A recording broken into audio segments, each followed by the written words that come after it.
Alors maintenant, on va aborder un autre sujet, puisque notre thème d'aujourd'hui, c'est la plasticité cérébrale. C'est la plasticité cérébrale, j'adore. Mais notre thème, c'est le déterminisme biologique. Et on va aborder la grande question des hormones. Ça, c'est un gros morceau. Vous avez certainement entendu dire par divers médias, magazines et autres qu'il existe des hormones qui ont des rôles fondamentaux dans nos comportements. En particulier, une certaine hormone dénommée ocytocine agirait sur le cerveau en favorisant l'attachement du couple, le lien maternel et les interactions sociales et empathiques. C'est soi-disant l'hormone du coup de foudre. Et quant à la testostérone, bon, c'est à la fois, soi-disant, l'hormone du désir, de la compétition, de l'agressivité et de la conquête. Donc ça, ces notions-là, on les trouve vraiment un peu partout dans l'espace public. Donc on peut quand même se poser la question, quelles sont les bases scientifiques qui montrent que l'ocytocine et la testostérone contrôlent les comportements humains? Alors l'ocytocine, je ne vais pas vous faire un cours sur l'ocytocine, enfin, il faut réaliser que cette ocytocine, c'est une hormone. La définition d'une hormone, c'est une substance qui est fabriquée par une glande. Cette substance, elle est donc libérée dans le sang, et comme ça, elle va pouvoir baigner d'autres organes et influencer leur fonctionnement. Et l'ocytocine, donc elle est fabriquée par la glande hypophyse, et elle agit sur le corps, c'est très connu, en particulier sur l'utérus lors de l'accouchement et aussi sur les glandes mammaires pour l'allaitement. Alors on peut se poser la question, est-ce que l'ocytocine agit sur le cerveau? Alors pour répondre à cette question-là, il faut faire des expériences, mais les expériences dont on dispose sont principalement des expériences qui sont faites chez les animaux, chez les rats et les souris. Il y a un laboratoire aux États-Unis qui est spécialisé dans ce domaine-là, et ils font des injections directement à l'intérieur du cerveau des souris, des rats, et dans ce cas-là, on s'aperçoit qu'après une injection dans le cerveau, on s'aperçoit que l'ocytocine stimule l'attraction sexuelle entre mâles et femelles, augmente les soins aux petits et les reniflements et le toilettage entre congénères. Donc c'est très intéressant. Et cela montre que chez les rats et les souris, l'ocytocine joue un rôle dans les comportements d'attachement. Et c'est à partir de ces expériences-là que cette ocytocine est devenue célèbre, parce qu'on s'est dit, ah, mais qu'est-ce qui se passe chez les humains? Alors chez les humains, comment étudier les effets sur le cerveau de l'ocytocine? C'est compliqué, parce qu'on ne va pas directement injecter de l'ocytocine dans nos cerveaux. Bon. Alors, on pourrait injecter de l'ocytocine dans le sang.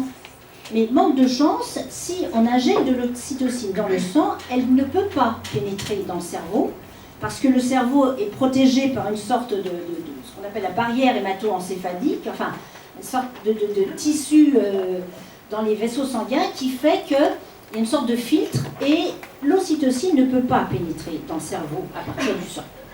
Alors, les chercheurs se sont dit, bon, on va trouver un moyen détourné, on va faire sniffer l'ocytocine. On va faire des sprays d'ocytocine, et si on sniffe l'ocytocine, peut-être que, puisqu'elle est dans la muqueuse nasale et qu'il y a des vaisseaux sanguins dans la muqueuse nasale, ça peut peut-être favoriser la pénétration dans le cerveau à partir de là. Bon, c'est une hypothèse, le problème c'est que ça n'a jamais été démontré. Mais néanmoins, on utilise le spray d'ocytocine dans pas mal d'expériences. Là, j'ai une expérience qui illustre comment on étudie ces actions. Ça a été publié dans un grand journal américain, très, très connu, c'est un comité de lecture. Alors, dans cette expérience, on a mesuré la distance entre deux personnes lors d'une première rencontre. Et on a comparé 30 hommes mariés à 30 hommes célibataires face à une femme séduisante. Et il s'avère qu'après un sniff d'ocytocine, les hommes mariés gardent une distance supérieure de 20 cm par rapport aux célibataires. Et les auteurs de cette étude en ont conclu que l'ocytocine favorise la fidélité dans le couple en réduisant les relations de proximité. Non, je ne vous ai pas choisi là l'expérience modèle pour ridiculiser l'ocytocine. Non, non, il y a plein d'expériences de ce type-là. Et c'est à partir de ce type d'expérience dont la rigueur scientifique est quand même relativement douteuse qu'on va vous dire l'ocytocine c'est l'hormone du coup de foudre. Si les gens se séparent, soi-disant au bout de 3 ans de vie commune, c'est parce qu'ils ne fabriquent plus d'ocytocine et donc ils divorcent. Enfin, bref. Alors, pour revenir à cette ocytocine, donc on n'a pas de preuve de sa pénétration à partir du spray nasal dans le cerveau.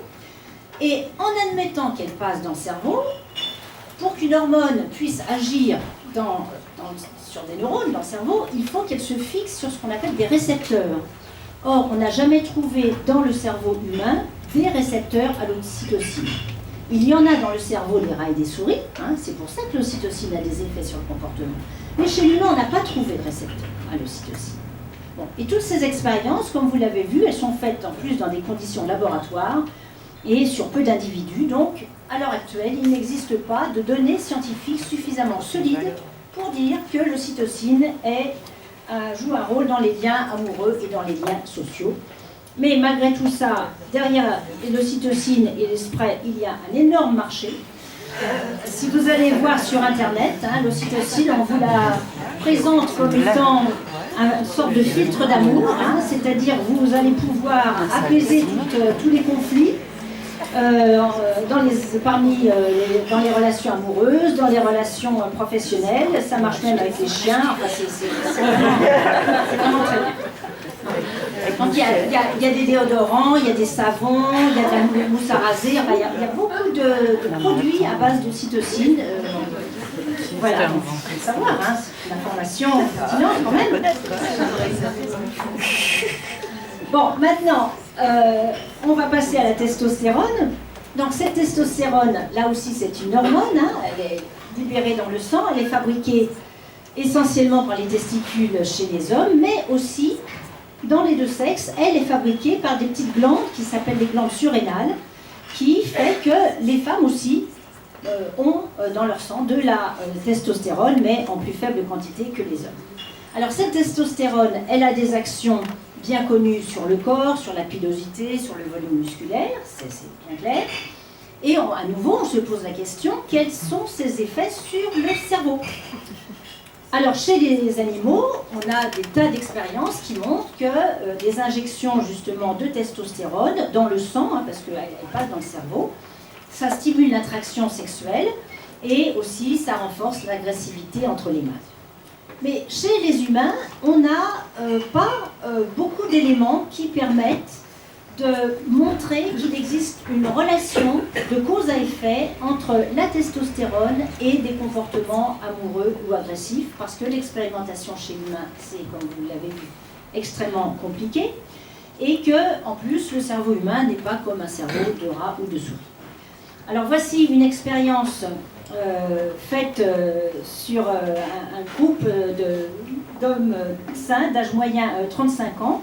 On leur a fait des injections de testostérone, hein, et on a mesuré les concentrations dans le sang, et a priori elles devraient pouvoir passer dans le cerveau.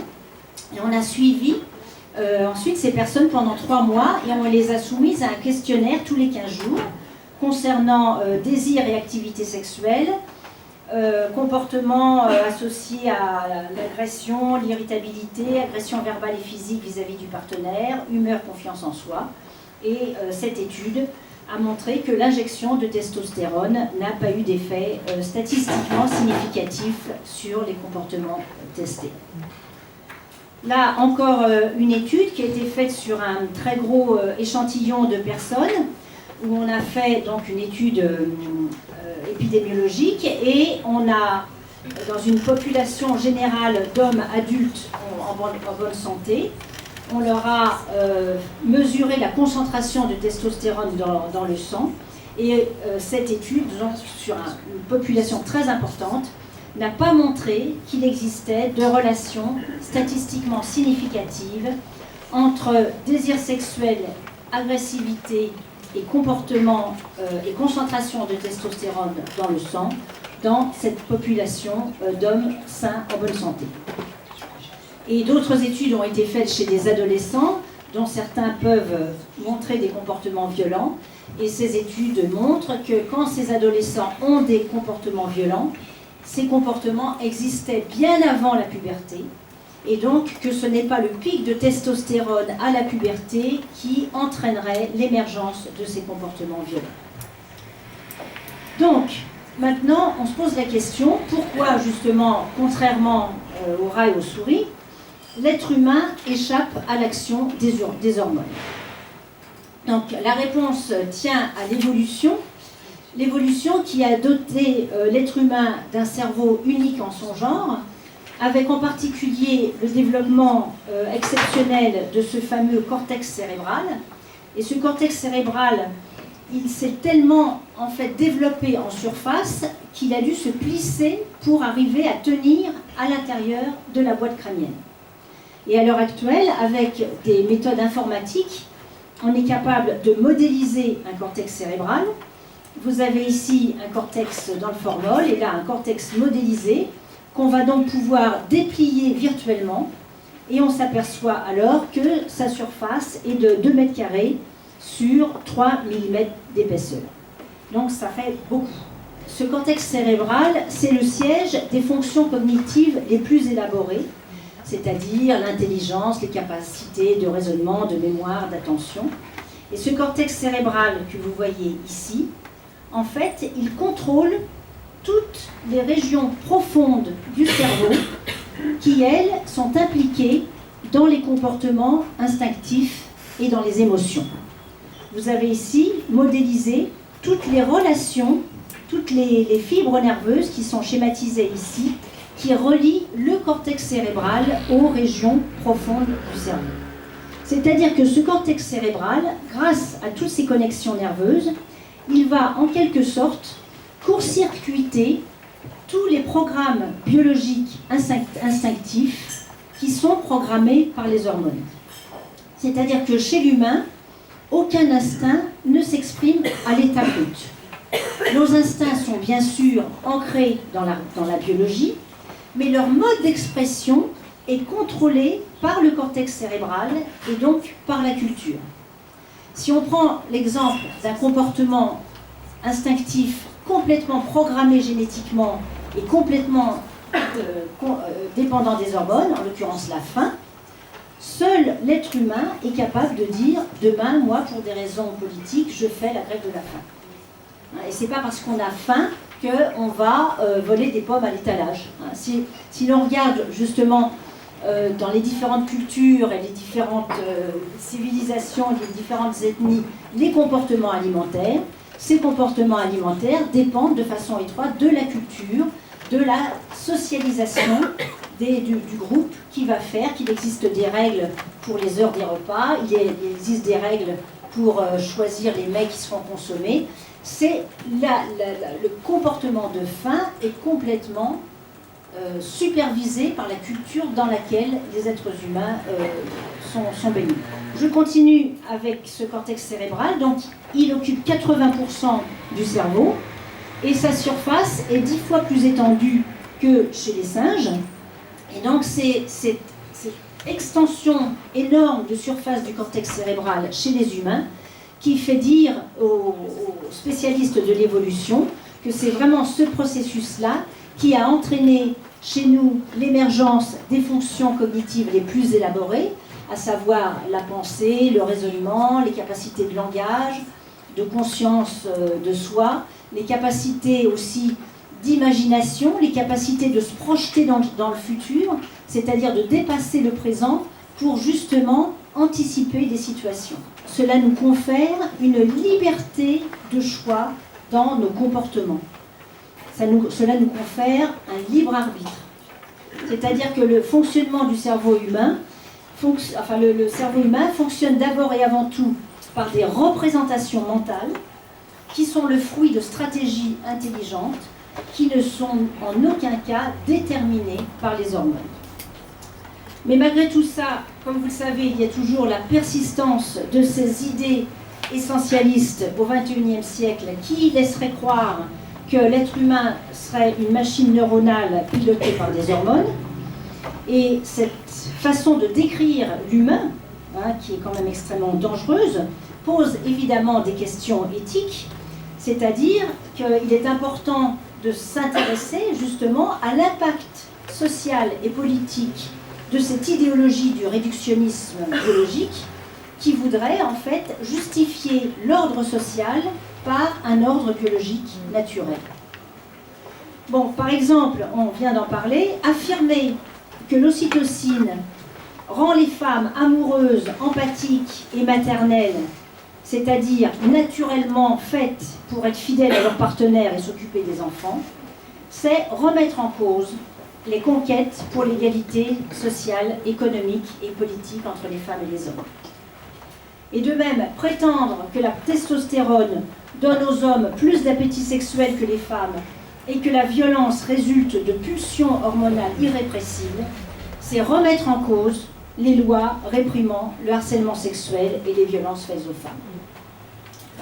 Donc pour terminer, je dirais qu'au XIXe siècle, c'était les mesures du crâne et du cerveau qui étaient utilisées pour justifier la hiérarchie entre les sexes, les races et les classes sociales. On disait à l'époque que les hommes plus intelligents que les femmes avaient forcément un cerveau plus gros qu'elles, mais on disait aussi que les blancs avaient des cerveaux plus gros que les noirs et que les patrons avaient des cerveaux plus gros que les ouvriers. Et au XXIe siècle, on a fait des progrès considérables dans l'exploration du cerveau avec la découverte de cette fameuse plasticité cérébrale. Mais malgré toutes ces avancées, persiste toujours cette idéologie du déterminisme biologique qui laisserait croire que dès la naissance, les petits garçons et les petites filles seraient nés avec des circuits de neurones différents qui expliqueraient que plus tard, les garçons et les filles n'ont pas les mêmes places dans la société. Et donc, si vous voulez en savoir plus, voilà, je vous renvoie à ces quelques ouvrages qui sont écrits dans un langage extrêmement accessible pour tout le monde. Ça, c'est mon dernier livre, Nos cerveaux tous pareils, tous différents. Il y a celui-ci qui a été réédité. Le petit jaune, c'est sur la plasticité cérébrale, mais je suis en train d'en sortir un nouveau. Et le petit rose, c'est les filles ont-elles un cerveau fait pour les maths. Je vous remercie pour votre attention.